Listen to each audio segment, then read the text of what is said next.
물론 여긴 국민 라디오.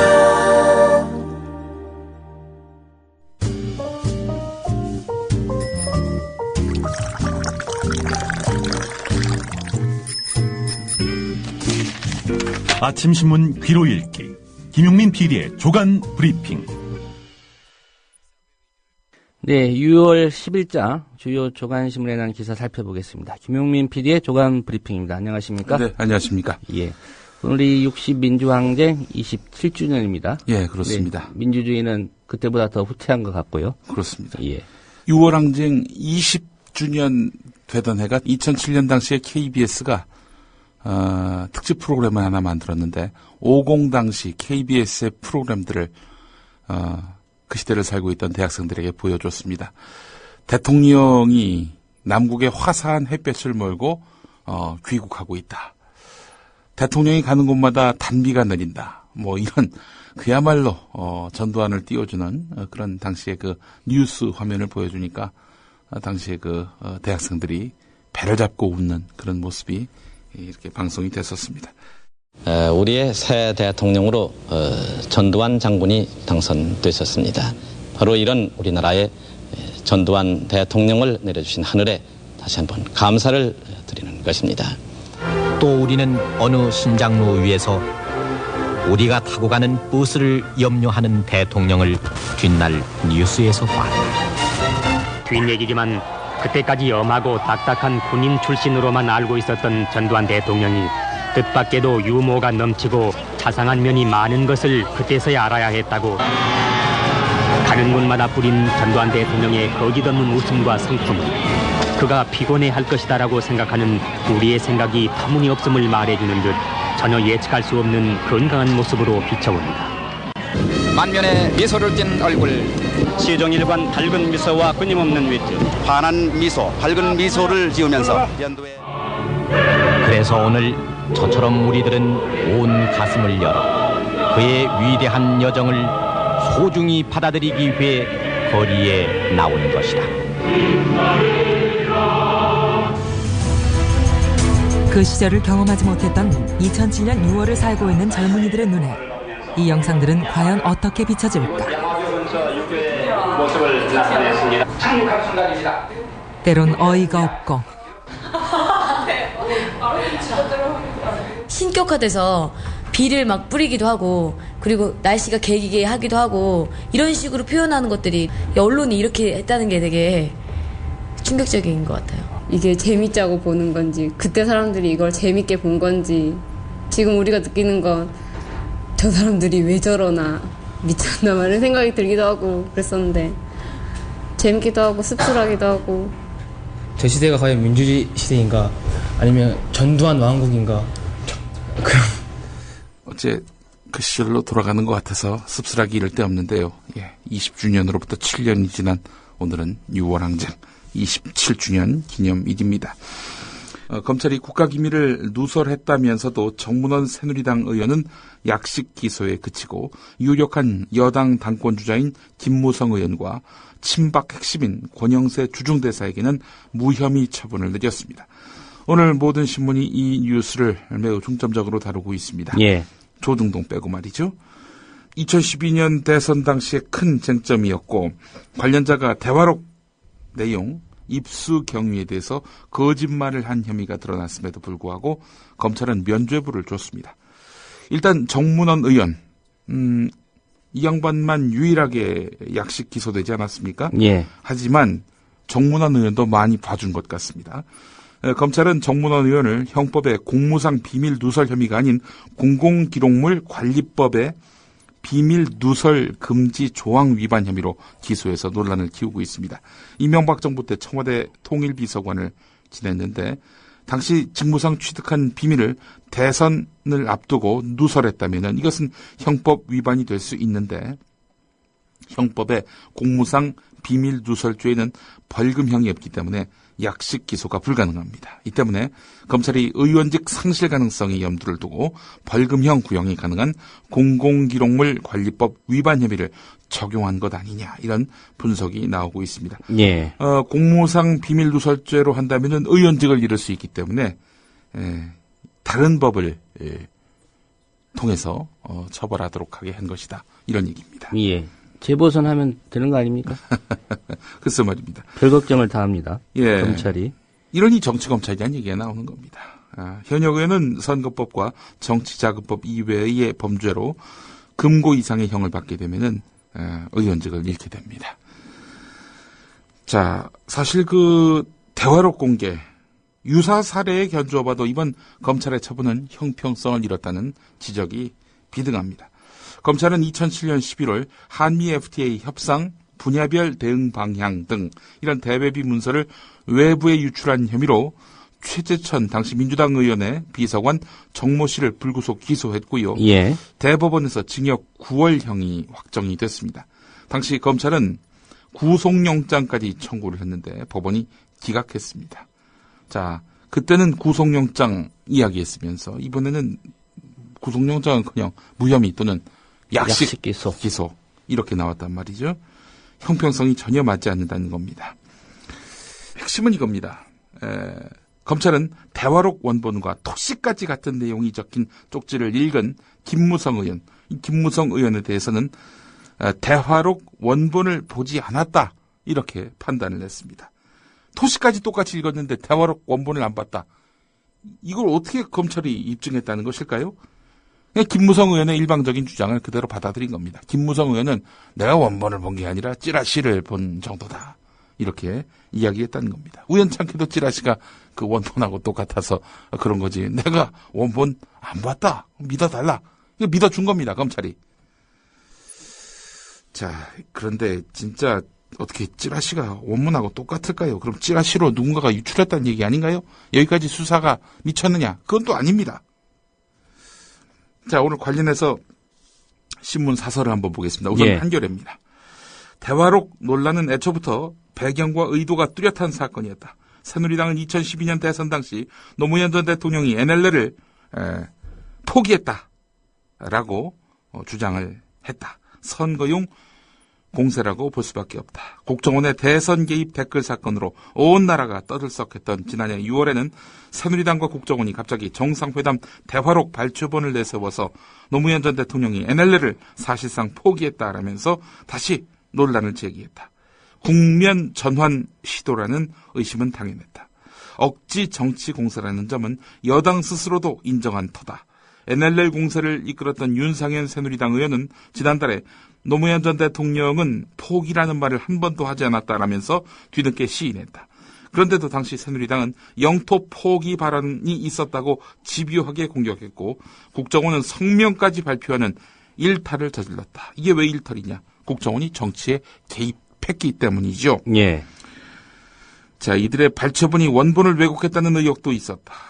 불법 정치 공작에 추한 모습이다. 한겨레는 이렇게 지적하고 있습니다.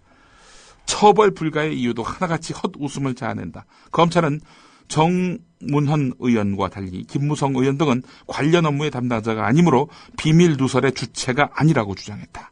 그러니까 정문헌 씨는 청와대 통일비서관을 했기 때문에 이 업무상 유관한 그런 인물이지만 김무성 의원은 그 어디도 직함이 없기 때문에 이걸 누설해도 책임을 지울 수 없다. 이런 얘기 아닙니까? 한마디로. 예. 김무성 의원이 대선 유세 때 대화록 원본과 토시까지 그대로인 쪽지를 읽은 경우에 대해서는 언론 보도로 알았을 것이라면서 얼버무리며 수사를 종결했다. 대화록 발췌본을 보여주거나 기자회견을 통해 그 내용을 흘린 남재준 전 국정원장과 여당 의원들의 행동은 공개 요건을 엄격히 규정한 대통령 기록물 관리법으로는 분명히 위법이지만 검찰은 공공기록물법을 적용해서 적법하다고 판단했다. 정상 간의 비밀 대화 내용도 국정원이 작성하면 대통령 기록물이 아니라는 논리다. 검찰은 국정원의 노무현 전 대통령 비난 성명도 단순한 의견 표명이라고 변호했다. 국가 기밀을 빼내서 선거나 정치에 활용해도 온갖 억지 논리를 동원해서 대놓고 봐준 꼴이다. 정권을 위해서라면 국민의 신뢰 따위는 아랑곳 않겠다는 것 아닌가 라면서 검찰을 질타합니다. 예. 사설의 제목은 이렇습니다. 또 여당과 국정원 변호인 자처한 검찰. 예. 예. 오늘 조선일보 사설은 어떨까 굉장히 궁금했는데 말이죠. 자, 그런데 말이죠. 놀랍습니다. NLL 대화록 사건 이것만 갖고 논평한 것이 아니라 국정원 여직원 김하영 예. 그 민주당 의원들이 감금했다는 거 아닙니까? 그런 주장 자체가 억지라는 것은 이미 지난 그 국정조사 과정에서 다 드러났음에도 불구하고 말이죠. 조선일보는 이 NLL 대화록 파문과 국정원 직원 감금을 싸잡아서 이렇게 한 사안으로 묶어두고는 검찰이 정치권 눈치 봤다 라면서 이런 식의 양비론을 폈습니다. 검찰의 약식 기소로, 그러니까 이제 이른바 국정원 직원 감금 사건도 야당 의원에 대해서 약식 기소로 결국 결론을 냈거든요. 예. 검찰의 NLL 그리고 국정원 직원 감금 이 두 사건에 대해서 약식 기소 처분으로 해가지고 해당 의원들은 정식 재판을 받지 않고 벌금만 내면 그만이다. 검찰이 늘 이런 식으로 끝낸다는 것을 알기 때문에 국회의원들은 무턱대고 의혹을 제기하거나 사람을 집안에 감금하는 식의 불법 행위를 마음대로 저지르는 것이다.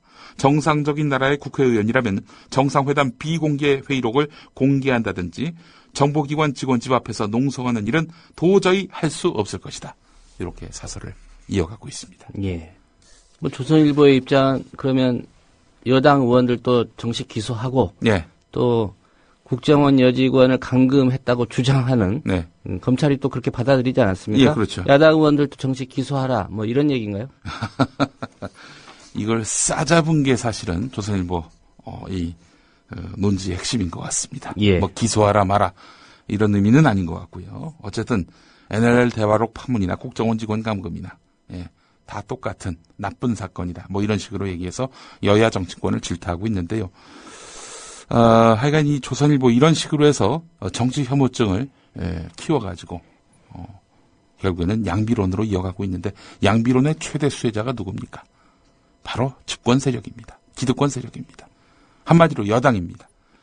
조선일보의 논지 이거 뭐 여도 비판하고 야도 비판하고 하니까 꽤 공정하네, 중립적이네 이렇게 보시는 분들은 말미잘입니다. 예. 한국일보 예. 이른바 중도지를 표방하는 한국일보는 어떻게 봤을까요? 사설을 펼쳐봤더니요. 뭐 마지막 한 문장만 소개해도 될 것 같습니다. 마지막 두 문장만 소개해도 될 것 같습니다. 이런 국기문란 행위에 대해서 검찰은 면죄부를 주었다. 정치 검찰이라는 비판을 받아도 검찰은 할 말이 없게 됐다. 이 내용입니다. 예. 뭐 비판을 받아도 비판이라고 생각 안 한 지 오래된 거 아닙니까? 검찰이요? 예. 예. 이런 검찰이 말이죠. 저한테 며칠 전에 애비나 딸이나 제가 작년에 이제 그런 글을 페이스북에 남기지 않았습니까? 예. 이거 조사받으러 나오라고 통보를 했습니다. 나갈 예정입니까? 안 나간다고 했습니다. 예. 예. 이런 정치 검찰에 대해서 제가 협조할 이유는 전혀 없습니다. 예. 체포영장 발부받아서 오는 거 아닌지 모르겠습니다. 뭐 그러든가요. 예. 예. 자, 중앙일보 일면을 보겠습니다. 이 중앙일보가 말이죠. 진보 교육감들 17곳 가운데 13곳을 차지한 이 진보 교육감들이 혹시 서울대 폐지를 꿈꾸는 것 아닌가. 이렇게 보는 정도가 아니라 일면 제목이 이렇습니다. 서울대 폐지를 꿈꾸는 13인. 이런 제목을 달았습니다. 육사지방선거를 앞둔 지난달 19일 진보 교육감 후보들이 프레스센터에서 공동 공약을 발표했는데 조희연 서울, 이재정 경기, 이청현 인천, 장휘국 광주, 장만채 전남 후보 등이 참석을 했는데 공약의 첫 번째 항목은 입시 고통 해소였던 겁니다. 예. 뜻밖인 것은 교육감이 아니라 교육부가 권한을 갖고 있는 대학 입시 관련 내용이 포함됐다는 점이다. 중앙일보는 이렇게 말하고 있습니다. 실제로 이 교육감들의 영역은요. 초중 고등학교에 국한됩니다. 그렇죠.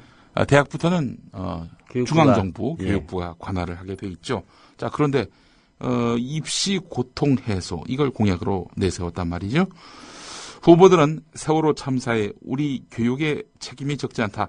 학생들이 입시 경쟁에만 내몰리지 않도록 유럽의 교육 선진국에서 보편화된 대입 제도를 바탕으로 입시 지옥을 타파하는 일부터 추진하겠다 이렇게 밝혔는데 이들은 그래서 국공립대 통합 네트워크를 만들어서 대학 서열 체제를 해소하고 학벌 구조 해소를 위한 범국가적 공동협의기구를 꾸리겠다 이렇게 밝혔는데 이게 무슨 얘기냐.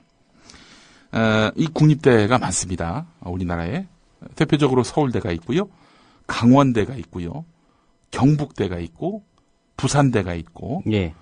창원대도 아마 국립대죠. 전남대도 있고 전북대도 있고요. 전북대도 있고 충남대, 충북대. 그리고 경상대도 예. 국립대죠. 이 대학을 다 한 대학으로 통합하는 겁니다. 통합 국립대로 만든다는 거지요. 그렇게 되면 3만 5천 명 정도가 이 통합 국립대 안에 들어가게 되는 겁니다. 프랑스 파리에는 평준화된 대학, 국립 1대학부터 13대학까지 있지 않습니까? 예. 우석훈 박사 같은 경우 파리 10대학 나온 거 아니겠습니까? 1대학부터 13대학 가운데 있는 10대학을 다닌 겁니다.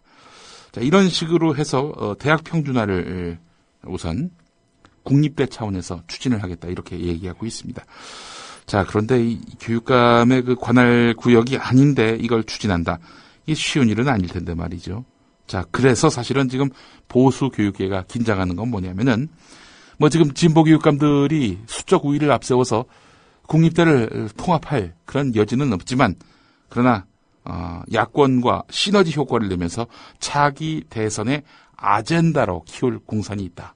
이렇게 경계하고 있는 것 같습니다. 이에 대해서 대학교육협의회 측은 대학을 하향 평준화할 우려가 있다라면서 일단 난색을 표하고 있는 것 같은데요. 그러나 파리의 1대학부터 13대학이 하나의 국립대가 돼서 학력이 하향 평준화됐다는 얘기가 있나요?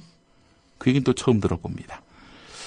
자, 서울대 가야 사람 굿이라는 이런 세상을 바꿔보겠다는 진보 교육감의 열이 과연 어디까지 국민들이 여기에 호응할지 주목됩니다. 오늘 중앙일보 일면 기사였습니다. 예. 자, 진보 교육감 13인의 탄생. 지금 새누리당이 바짝 긴장하고 있습니다. 그래서 새누리당은요, 교육감 직선제 폐지를 추진하고 있습니다. 주호영 새누리당 정책위 의장은 당 소속 여의도연구원이 실시한 여론조사를 근거로 해서 국민 가운데 56.4%가 직선제 폐지에 찬성한다면서 미국은 대부분의 주에서 임명제를 채택하고 일본, 영국, 프랑스, 핀란드도 교육감을 임명한다 이렇게 주장을 했는데요. 이에 대해서 야당은 강력하게 반발하고 나섰습니다. 시대를 거스르는 발상이라면서 말이죠. 교육 전문가들도 교육감 직선제 폐지는 교육 주권을 막는 행위라면서 강한 반대 의사를 나타냈는데요. 깜깜이 선거다. 이런 점들을 지적하고 있지 않습니까? 자, 그렇다면은 후보자가 누군지 충실히 이것을 알리고, 그렇게 해서 교육 정책이 어떻게 차별되는지 이런 것들을 인지시키면 될 일을 그것 때문에 없앤다는 것이 말이 되느냐라는 것이 진보 교육계의 입장입니다. 예. 이 진보 교육계만 이런 입장이 아니라요. 이번에 그 보수 단일 후보로 출마했다가 낙선한 문용린 서울시 교육감도 직선제 폐지에 반대했습니다. 선거 다음 날에 직선제는 필요하다고 생각한다. 직선제가 아닐 경우 발생하는 문제가 또 많을 거라는 생각이 든다. 이렇게 말을 하기도 했습니다. 예. 나중에는 대통령 직선제 없애자 이런 얘기도 나오지 않을까 걱정됩니다. 예. 애비가 아니라 아버지처럼, 예. 그건 알 수 없습니다. 이 또 교육감 직선제 없애려면은 국회 선진화법에 따르면 야당 동의를 구해야 합니다. 야당이 동의하지 않으면 자기들 멋대로 할 수는 없잖아요. 시행령 바꿔가지고 국무회의에서 땅땅땅 통과시킬 수도 없는 거고 말이죠. 경향신문을 보겠습니다. 오늘 이면에 나와 있는 내용인데 어제 국민라디오 이강윤의 오늘에서 인터뷰를 한 분이기도 합니다. 김양호 삼척시장 당선자. 이분은 무소속입니다. 예. 2명의 후보가 나왔거든요. 새누리당 후보가 있었고요. 바로 무소속의 김양호 후보가 있었습니다. 당연히 강원도 삼척하면은 또 이 새누리당의 아성 같은 곳이었는데 게다가 또 새누리당 후보는 찬핵 이 입장이었습니다. 반면에 이 김양호 후보는 말이죠. 반핵을 내걸었습니다. 반핵. 결과가 어떻게 나왔는지 아십니까? 60대 40으로 나왔습니다. 예. 예, 어마어마한 그런 표차로 압승을 한 거죠. 김양호 후보가 말이죠. 자, 그렇다면은 찬핵 때 반핵의 그 대결 국면이었는데 결국 삼척 주민들이 반핵에 동조했다는 얘기 아니겠습니까? 다른 이슈도 없었대요. 찬핵 대 반핵. 그리고 게다가 이 김양호 당선자 같은 경우 민주당 출신도 아니고요. 이분이 정치를 민주자유당에서 시작했던 분입니다. 예. 어찌 보면은 범여권 인사라고도 볼 수 있을 텐데 말이죠. 결국 이슈는 찬핵 대 반핵이었는데 말이죠. 사실 그렇다면은 원전부지 선정에 대해서 많은 주민들이 동조를 했었단 말이죠. 그때 여론과 이번 선거에서 나타난 여론은 왜 이렇게 달라졌는가? 김양호 후보자 얘기는 이렇습니다. 그동안 삼척시가 통반장을 동원해서 원전 찬성 서명부에 서명을 하도록 집요하게 유도했다는 제보를 많이 받아왔다. 심지어 한 가장에게 집안 사정상 타지에 가 있는 부인과 자녀 명의로 대신 찬성 서명하도록 한 사례가 있다라는 거지요. 그래서 예. 원전 부지 선정에 있어서 지역 주민의 찬성은 오도된, 왜곡된, 조작된 그런 여론이었다라는 주장입니다. 자, 이렇게 삼척의 민의가 결국 반핵 쪽으로 기울었는데 말이죠. 중앙정부는 어떤 입장이냐? 산업통상자원부가요, 밝힌 내용은 이렇습니다. 원전 정책을 지속적으로 추진해 나가겠다. 정부는 삼척시에 원전 유치 희망서를 접수한 후 법에 따라 고시 절차까지 마쳤다. 새로 취임하는 삼척시장이 원전 건설을 반대한다고 해서 이미 내려진 중앙정부의 결정을 바꿀 수 없다. 이렇게 말했다는 겁니다. 예. 일단 여론 자체가 왜곡이 됐다고 하니까 예. 또 결국은 주민들의 의사가 중요한 거 아니겠습니까? 그렇죠. 예. 지금 그렇게 해서 중앙정부가 원전을 밀어붙인다? 그러면은 삼척시장은 물론이고 삼척 주민들이 아니 우리의 민의를 거역해? 이러면서 또 맞서 싸울 가능성도 있거든요. 예. 주민 투표를 또 실시하는 방안도 있을 것 같고요. 네. 앞으로 그 결과가 주목됩니다. 지금 야당의 손내미는 새누리당 시도지사 당선자들 많습니다. 어제는 남경필 경기도지사 당선자와 원희룡 제주도지사 당선자가 각각 야당 정무부지사를 세우겠다. 그리고 신구범 맞상대였던 그 후보에게 인수위원장직을 제안하는 예. 그런 파격적 행보를 하고 있다. 이렇게 전해드린 바 있었는데요. 서병수 부산시장 당선자도 무소속 오거돈 후보와의 회동을 제안했다고 합니다. 자, 이에 대한 새누리당 또 각 후보의 입장은 어떠냐? 우선 남경필 지사가 야당 정무부지사직을 제안한 것에 대해서는 정책 합의부터 먼저 하자라면서 역제안을 했습니다. 새정치민주연합이요. 그러니까 한마디로 얘기해서 이 자리를 달라는 것이 아니라 이념과 가치에 있어서의 어떤 그런 공조를 할 수 있도록 우선 정책 합의부터 하자라고 이렇게 역제안을 했고요. 예. 신구범 후보에게 인수위원장직을 제안한 그 원희룡 제주지사의 뜻, 이것에 대해서 새정치민주연합 측은 부정적인 입장을 밝혔고요. 이에 대해서 신구범 후보 측은 긍정적인 입장을 보였다고 합니다. 후보와 당의 입장 차이가 뚜렷하네요. 자, 그리고 서병수 부산시장 당선자가 오거돈 후보에게 회동해달라 이렇게 제안을 했더니 오거돈 후보가 자신을 종북 좌파라고 한 데 대해서 사과를 한 다음에야 만나도 만날 것이다. 이렇게 밝혔다고 합니다. 예. 자, 협치를 위한 그런 어떤 진일보한 제안 아니냐라는 평가도 있지만 이건 뭐 결국 자기들 이미지를 돋보이게 하기 위한 그런 쇼 아니냐라는 그런 평가가 이렇게 맞서고 있는 형국인데요. 저는 이렇게 봅니다. 뭐 이게 뭐 이미지고 쇼고 그렇다 하더라도 참 이명박근혜 정권에서 보여줬던 불과 51%밖에 얻지 못했던 득표율임에도 불구하고 국민 100%에게서 압도적 지지를 받은 것처럼 이렇게 자기들만의 정권을 만들어가고 있는 이런 중앙 정치에 비해서는 상당히 진일보하고 신선한 그런 행보가 아니겠는가. 전 이렇게 봅니다. 이런 제안에 진정성이 있기를 바라는 마음을 갖습니다. 이런 가운데 조선일보 일면을 보니까 말이죠. 조선일보가 아젠다 세팅을 하는군요. 야권 출신 인사까지 총리 후보 확대해야 한다. 이런 내용입니다. 각계에서 인선을 여권에만 국한하지 말고 예. 야권에게도 넓혀라. 이렇게 목소리가 나오고 있다라고 이렇게 전하고 있는데 뭐 조선일보의 목소리죠. 예.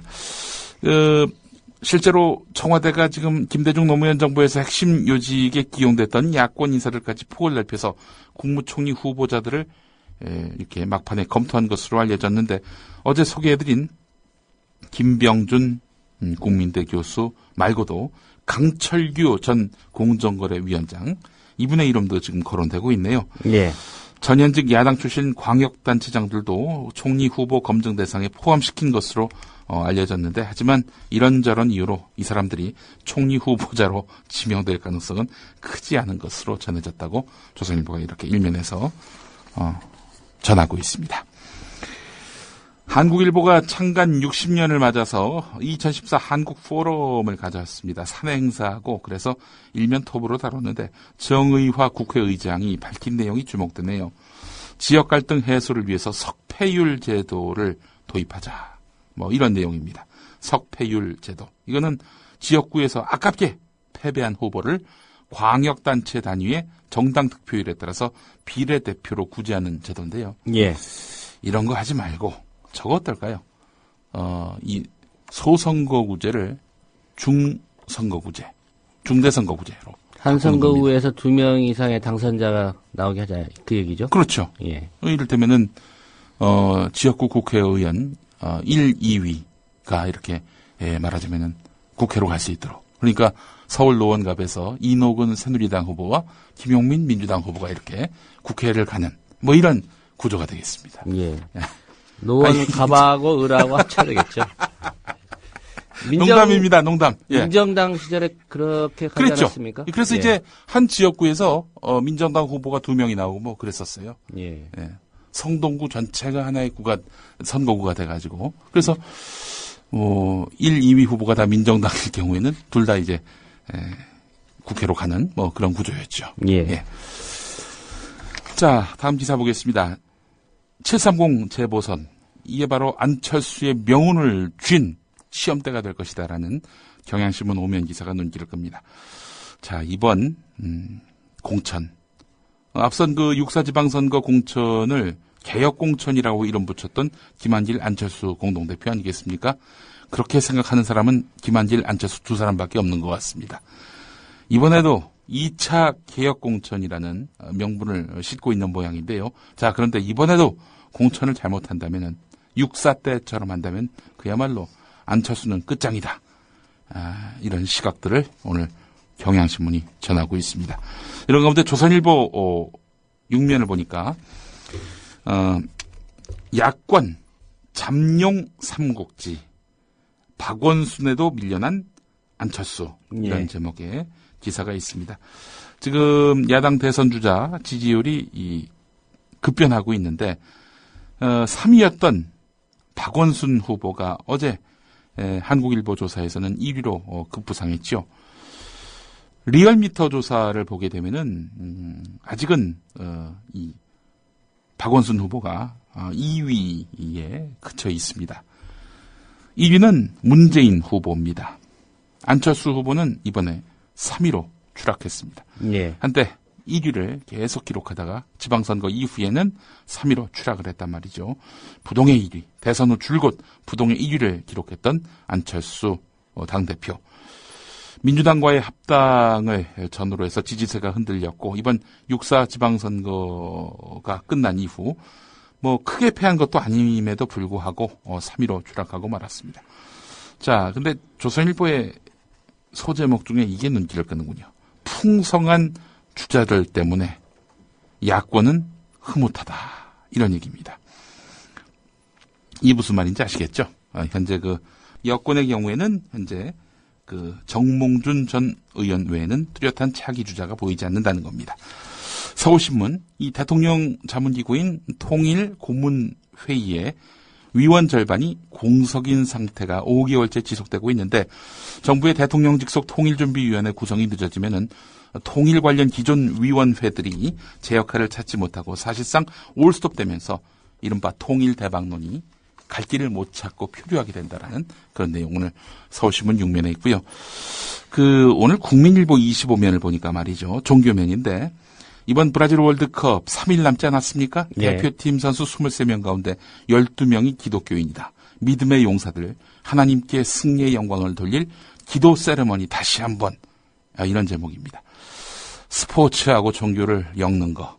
뭐 저도 사실 예전에 개신교계 방송에 있었을 때 이런 거 많이 했거든요. 예. 참여합니다. 반성합니다. 그런데 이런 거 안 했으면 좋겠습니다. 예. 브라질이나 남미 선수 신자 대부분 23명이 다 가톨릭 신자겠군요. 예. 어디가 더 잘할지는 지켜봐야 될 것 같습니다. 글쎄 하나님이 어느 편에 설지는 알 수 없는 거고 그렇게 해서 우리 믿음의 용사들이 골을 넣으면 이게 하나님께 영광이 될지는 그건 또 알 수 없는 일이고요. 혹시 불교 신자가 있으면 출연해야 됩니까? 글쎄 말입니다. 예. 예. 이런 식으로 이제 이 스포츠마저도 종교적 편가름을 하는 행위 이건 좀 하지 말아야 됩니다. 이제는. 예. 오늘 여기까지입니다. 네, 김용민 PD의 조간 브리핑이었습니다. 잘 들었습니다. 국민 라디오 지지하는 4가지 방법 아시나요? 다운로드하기, 별점 주기, 댓글 달기, 구독하기. 국민 라디오를 보다 많은 이들에게 전할 수 있는 가장 손쉬운 방법. 다운로드하기, 별점 주기, 댓글 달기, 구독하기. 잊지 마세요. 다운로드하기, 별점 주기, 댓글 달기, 구독하기.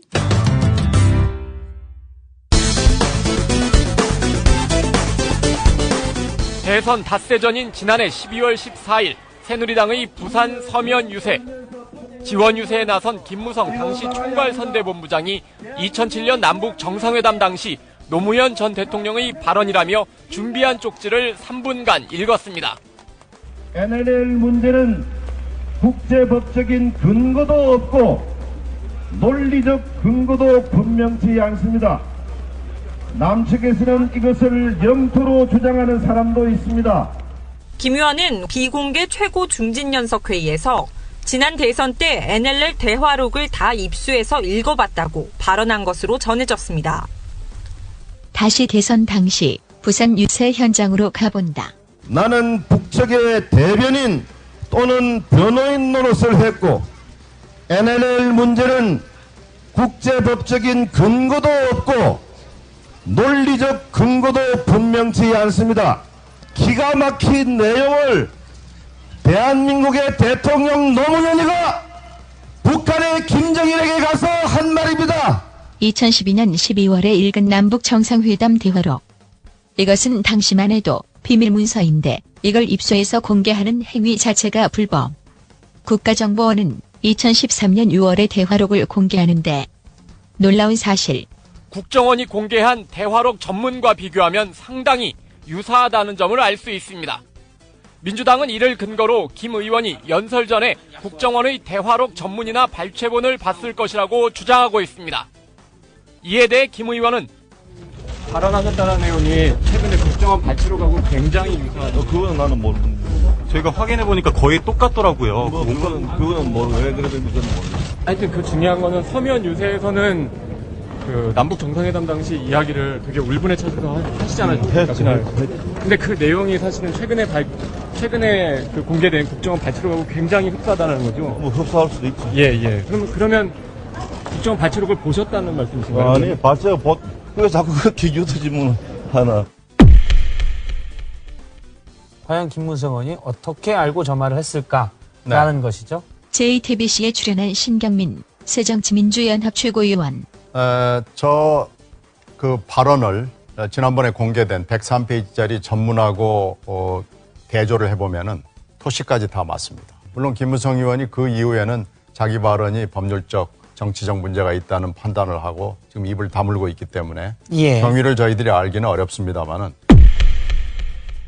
노무현 전 대통령과 김정일 북한 국방위원장의 정상회담 대화록을 유출한 새누리당 김무성 의원이 검찰에 의해 무혐의 처분을 받았습니다. 공공기록물 관리법 위반 혐의로 고발돼서 지난 1년 가까이 검찰이 수사를 했었는데 공공물기록법 관리법에는 업무 처리 중에 알게 된 비밀을 누설한 자를 처벌하게 되어 있습니다. 그렇지만 김무성 의원은 정상회담과 관련한 업무를 처리하는 당사자가 아니다라는 이유로 무혐의 처분을 내렸습니다. 그런데 정상회담 대화록에는 노무현 전 대통령이 NLL 포기 발언을 한 바 없었던 것으로 드러났지요. 하지만 포기 발언을 했다고 국민을 속였던 김무성 씨의 죄. 그 죄도 만만치 않게 커 보입니다. 한편 김무성 씨 대선 후에 이런 말도 했지요. 국민이 여기에 속아서 표 찍어줘서 대통령이 되고 국회의원이 됐지요. 여기에 속아가지고 표 찍어가지고 대통령도 국회 당선돼.